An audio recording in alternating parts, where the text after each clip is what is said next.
see President Trump giving his remarks from Mar-a-Lago since the conclusion of that. Right. We have been waiting to hear from President Trump. If you're just now joining us, it's a busy...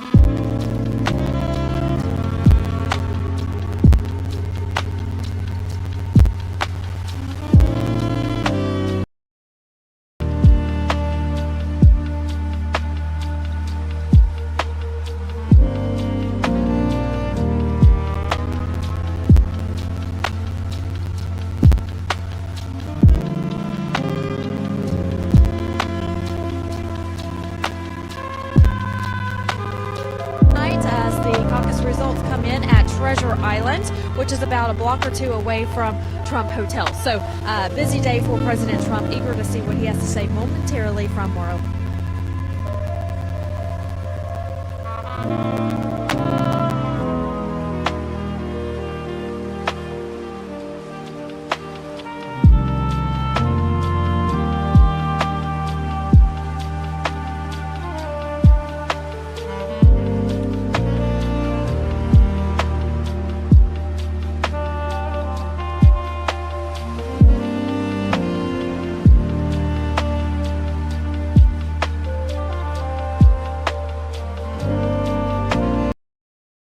Six is a worthless primary. It absolutely does nothing. You get no delegates from it. You get a little bit of social media, a little bit of a news hit if you were to win the primary, which Nikki Haley did not even do.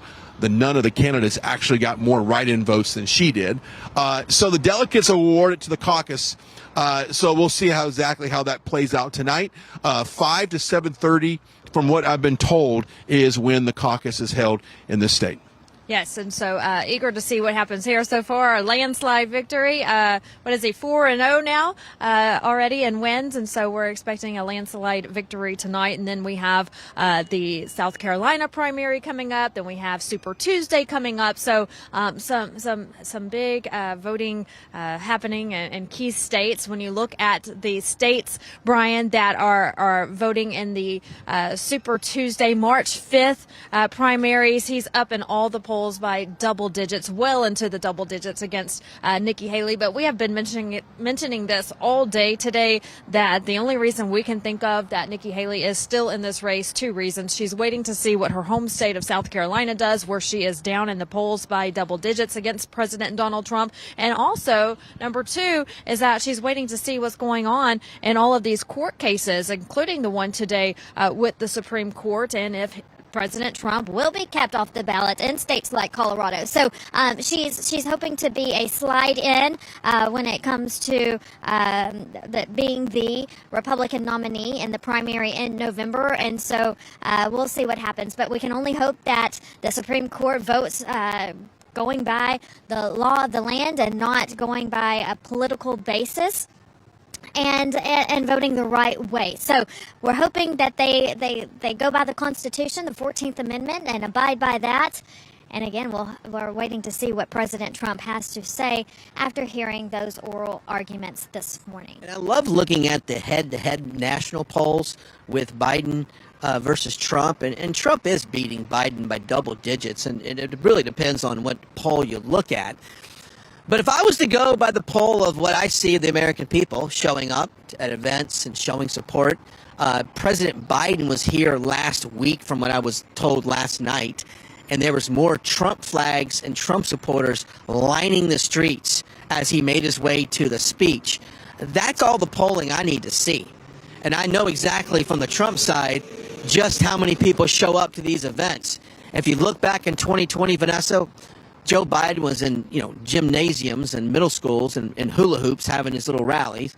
And, of course, President Trump was, selling out arenas and having 20, 30, 40,000 people would show up for a speech. That's the only poll I need to see.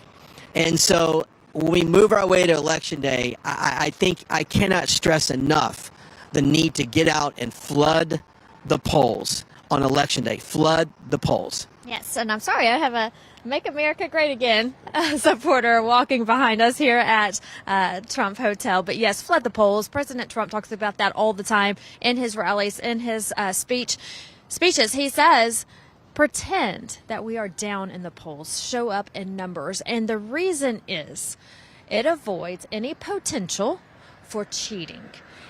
Also, if you look at what happened in states like Iowa and New Hampshire, what's happening is these Democrats are registering as Republicans and voting for Nikki Haley by the thousands. Okay, so they're going in, registering from Democrat to Republican, voting, and then voting for Nikki Haley, hoping that they'll have enough votes for Nikki Haley that it will top President Trump. So President Trump supporters need to be dominant. They need to dominate and show up in huge numbers to avoid things like this from happening. Yeah, you just got to flood the polls and make the numbers almost irreversible.